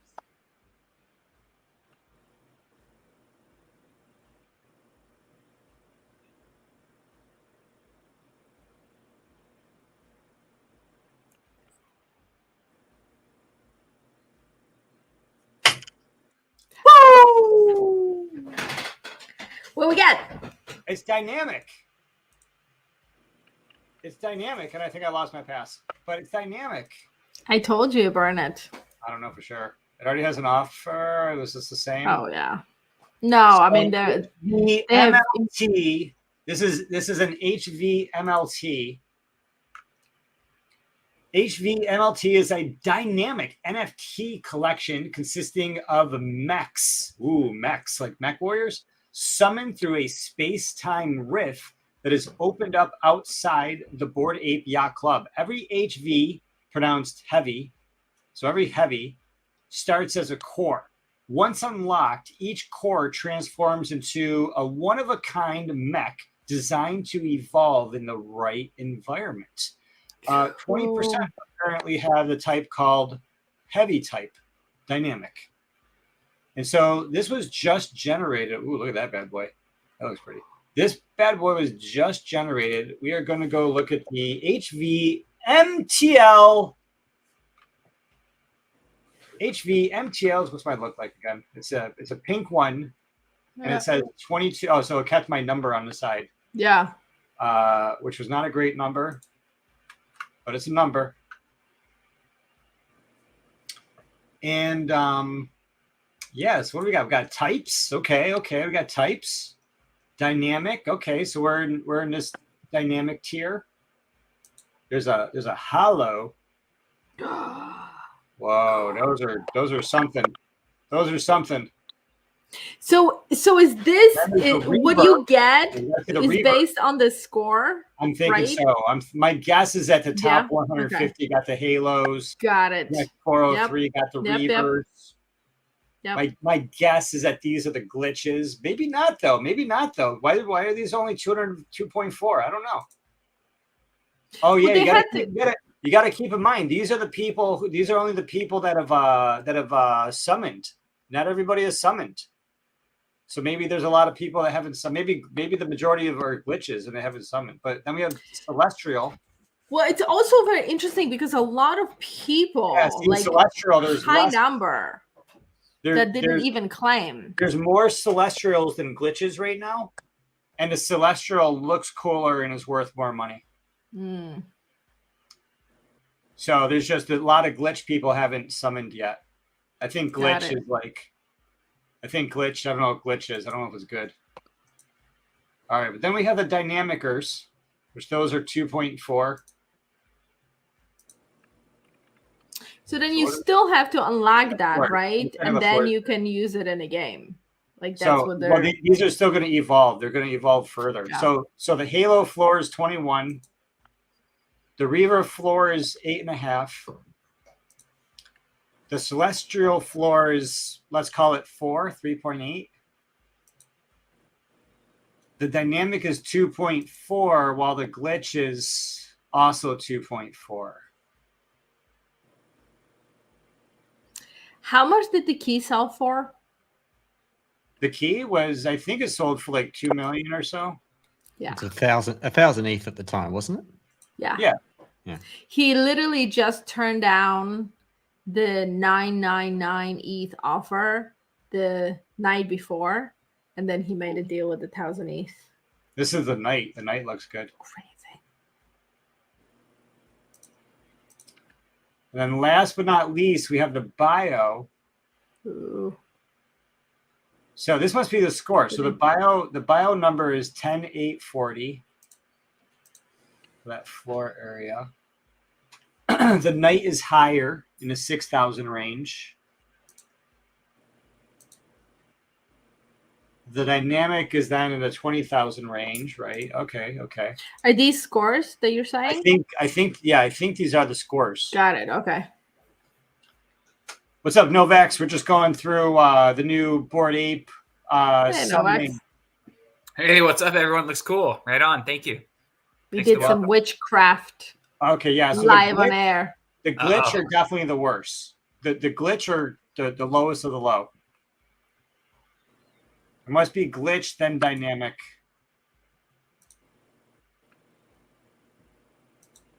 Yeah, so the Reavers are, the Reavers are like in the thousands. Mm-hmm. And the Halos are like in the tens. Yeah. Yeah, we just needed to spend a lifetime playing the game, which I'm sorry to say, I'm just not a gamer. You should have made the kids play more games instead of study all that math. I know, right? I like forced my kids into like music and coding, and now I'm like, shit, I should have had them like play games since they could walk. No. Just kidding. Bar price changing. Yeah, cool. So that's that. So so these are going to evolve.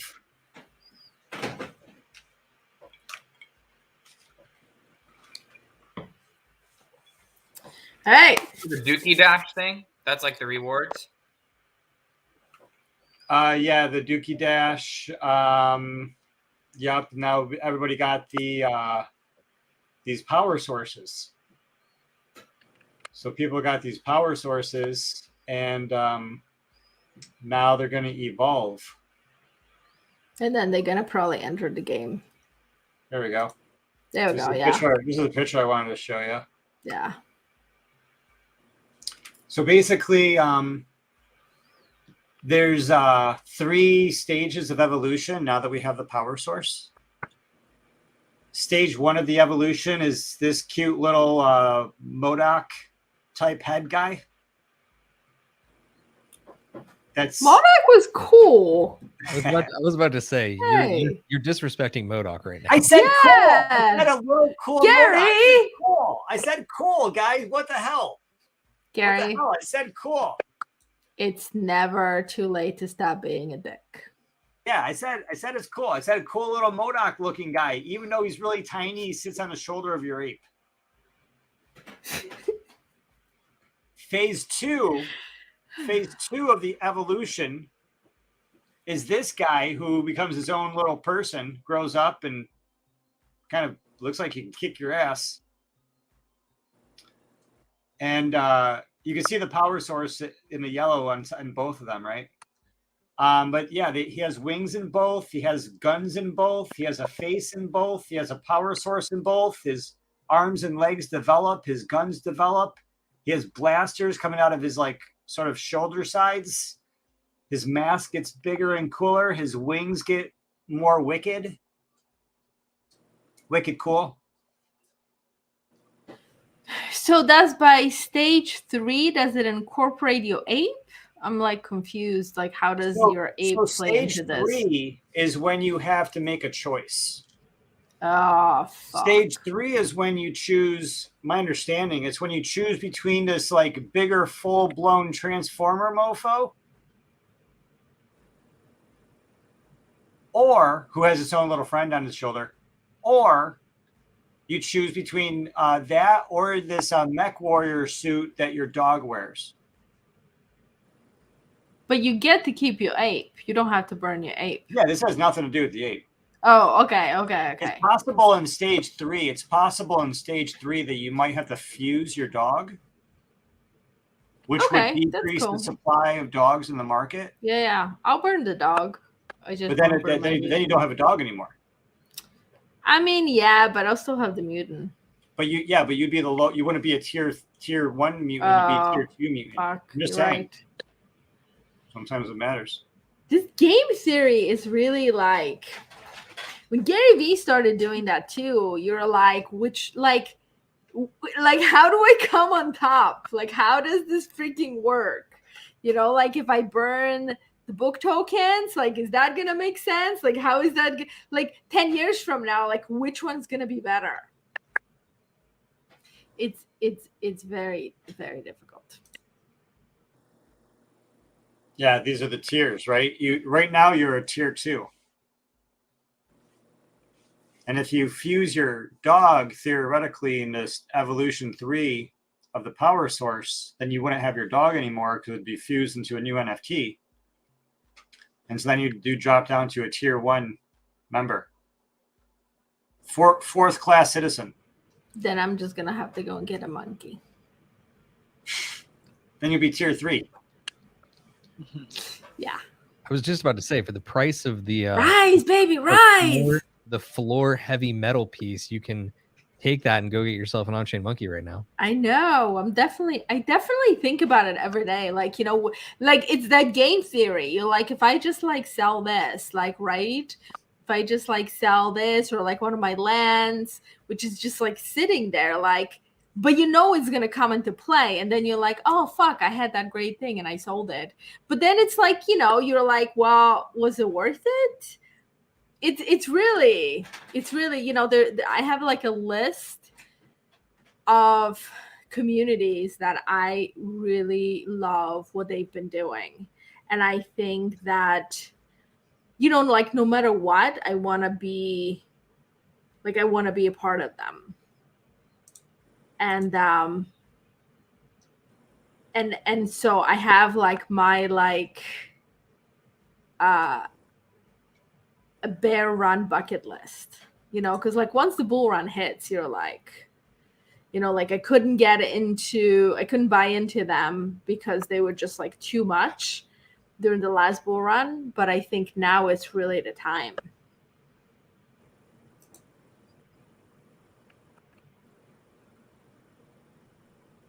I was just about to say, like, as much as there's opportunity cost to it, you got to keep in mind 1 OCM equals 1 OCM on Bitcoin ordinals. I know. That is like, that really is the cool thing. On-chain monkey. On-chain monkey was the first project that did right? You guys were the first project that did the ordinals. Yep. We're officially the CryptoPunks of ordinals. Yeah, and that in itself is pretty damn amazing. And I'm out here still stacking monkeys. Hey. Ain't nobody getting in my way. Yeah, like I'm not, it's interesting because it's I look at my and mine in no way is like Gary has tons and tons and tons of NFTs. I feel like I have a handful in comparison, and most of the, like, I mean, some of them are shit. Some of them are like, I don't even know what the hell that is. But most of them are like projects that I was really vested in, or projects that I don't care where they go. Like, I'm really happy to hold NFTs. And yeah, and I do think that over time, some of them will build epic shit, as I like to say it. Like, I think, and I think that there is a lot of them. Like, there's way more than what you can be involved in. And so I feel like at the end of the day is like, which ones are aligned with like your, you and your soul, and like, what is it that you're doing in the world, right? Like, Gary Vee for me is like one of those. Like, I love him. I love what he stands for. I like his community is one of the most positive people. And Bored Apes, even though like they don't often like seem that way, and they're very gaming centered, and I'm not a gamer, so for me it's like not necessarily always super exciting. I am so much more about like public goods and community building and how we can change the world like that, and how we can become better humans. But then I've been to their events and I've met some of the most incredible humans. And so the community that they've pulled together, it's really of some like really extraordinary humans. Like, I can't say that they've been like crappy people, because they've been like some of the most amazing people that I've met. So, so the community they pulled is really, really great. And, and On-Chain Monkey is kind of like one of those. And I've been like definitely stacking some people that are part of the community. And it's like, it's an amazing community. And I think that now, because we are in a bear market, you can take that time and have a lot more discernment and take a lot more time to really like look into the community and be like, who are the people and who are the players and what are they doing and what are they saying and who are the leaders. And so it gives you more time to really like dive in and be like, yeah, I want to be a part of this. Yeah, I agree. I also found, like, from an investment standpoint, one thing that I think people tend to focus on more than they should is like so people tend to focus on like what will be built versus what has the project done that's so like 0 to 1. Like, I love Peter Thiel's reference 0 to 1. CryptoPunk's first profile picture in a 10K. Like, they really transformed all the profile picture market. They made it. Bored Ape Yacht Club, completely, the IP and the really like the animation and the IP like the spurring of innovation of the users being able to build with it. That was really interesting. Another one I found recently that I'm kind of bullish on is Checks by Jack Butcher. I don't know if you guys like that, but I really love like those projects from day one have something unique about it. And with Checks, I love their non-mint, like their non-burn version. So the Checks edition, that is every day the metadata updates. And I think that is going to be used so much over the next couple of years as a way of constantly like getting attention and, building up, your brand while not having to constantly issue new NFTs. So while being able to have that, randomization where you can burn and get the immutable originals, so it's still decentralized, but then when it's in a non-burn version, you get to constantly have that billboard. And I think it's going to become this interesting thing that other companies start to incorporate. So I would definitely check that out if you haven't. It's really interesting. Yeah, I think we definitely are an amazing place of innovation. And that is like what is so damn exciting. And even like it doesn't matter as much like what ends up on top, but that like process of innovating and trying and testing, I feel like that's when that's when the magic happens, because it's like the dust hasn't settled yet. So, I like to say, like, we really have no idea like what Web3 is actually going to look like, 5-10 years from now. I mean, like looking back at like 2016, 2007, like we were a bunch of geeks like meeting at like a coffee shop, literally. And I was just like half of the stuff, like, no, 75% of stuff of what they were saying, I was like, I have no idea what they're talking about. I mean, we're talking like hardcore, like coders and me and like 7 guys at a table. Like that's where we started. And the early days of crypto were really intimately connected with like the anarchist and the anarcho-capitalist movement. Like it was really like there was a lot of sort of bridging. A lot of people that come through our meetups. Yeah, no, but I mean, the early days, like that really was because of some of the early people that had such a big influence, like Jeff Buroak, right? Like it definitely had that because it was still very intimately connected to like that original Bitcoin white paper, right? That was like written in response of what happened in 2008. Yeah, and so it definitely had that feeling of like, anarchy and we taking lost like a lot of ownership. cypherpunkness with Web3 and NFT. We lost a lot of cypherpunk ethos. It's really sad.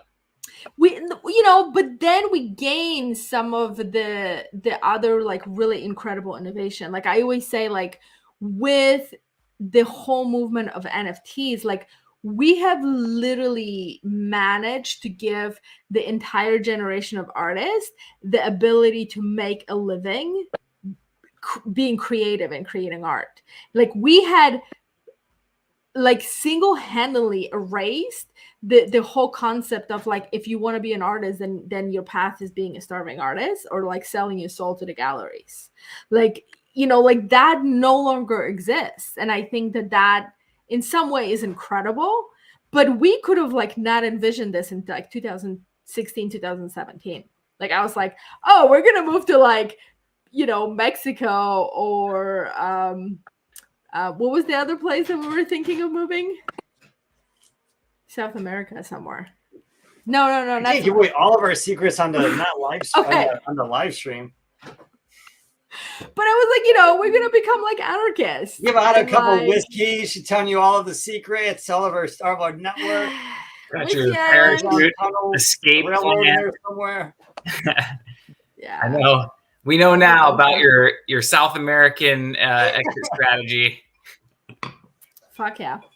Hey man, yeah. South is a good direction. Hey man, why do you think I live by the ocean? It's like if it all goes down, you just grab a sailboat and just go. All right, get a fucking boat. Yeah. When zombie apocalypse, the best place to be is on the boat. You just gotta figure out how to like find food. No zombie movie where those freaking zombies are going across water, man. None. They can't None. Name one zombie movie where I see fast zombies, I see slow zombies, I see smart zombies, I see dumb zombies. I see no zombie that swims. World War Z, they were piling up so high they could potentially do that in water where they a pile of them. Yeah, but only so far. Like they couldn't swim in ocean. Like at some point, like depends on 6 billion people, 8 billion people. I mean, if half the population zombies, I mean that's a lot of people. See, this is what happens. Like you're stretching. You guys are stretching. 2 hours into whiskey drinking, we always end up in some doom and gloom. Like, world is burning, zombie apocalypse. Started with the cypherpunk talk. Hey, I saw information about who might another candidate I hadn't seen reference before for Satoshi, whose name I can't remember. Lynn something, a guy, red-haired ginger fella, out of probably the States, but was working in the UK at the time, something like this. Did you see that post going around today? I didn't vet it at all, but I thought, oh, this is interesting. Seemed kind of a friend of a colleague of Hal Finney and a student of a professor who is renowned to be the mastermind, the originator of digital money and everything. So there's some interesting stuff there to look into. I gotta go and look that up. Anyway, sorry, it's kind of random aside. What did I miss on whiskey? Cheers, everyone out. I got my sugar-free Zevias right here. Got my No, it's called Whiskey Wednesday. You drink whiskey. Mofos. It's a G-rated Whiskey. Whiskey Wednesday for me. Yeah, well, as far as the Satoshi thing goes, real quick, yeah, I've seen some really good. Switch hands. I've seen some really good videos putting together not just Elon Musk as a contender, but I've seen some really good videos that have placed Sergey Nazarov of Chainlink as a very, very strong contender for being Satoshi. I think Sergey personally is a very, very, check that very out on strong YouTube. contender. Chico Crypto has some good Chico, videos yeah. about Sergey being Satoshi. Yeah. Interesting. Can you talk about the product a little bit? Because I know what I know about Chainlink from having traded it on Coinbase and I had some colleagues who were trying to leverage it for a game we were building back in 2021. But like, I never actually did my own research on it.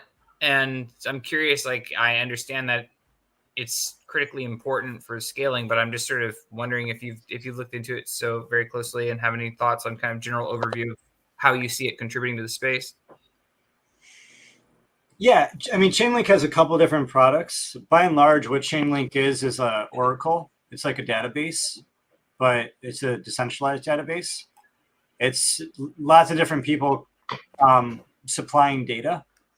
And when they supply that data, they do it like a node and like a blockchain node using the Chainlink token. So for example, there could be someone supplying data saying this is what the weather is. And there could be other people in the area who are also supplying data saying what the weather is. There could be other people supplying data saying what the cost of Bitcoin is. There could be people supplying the data what the sports score is.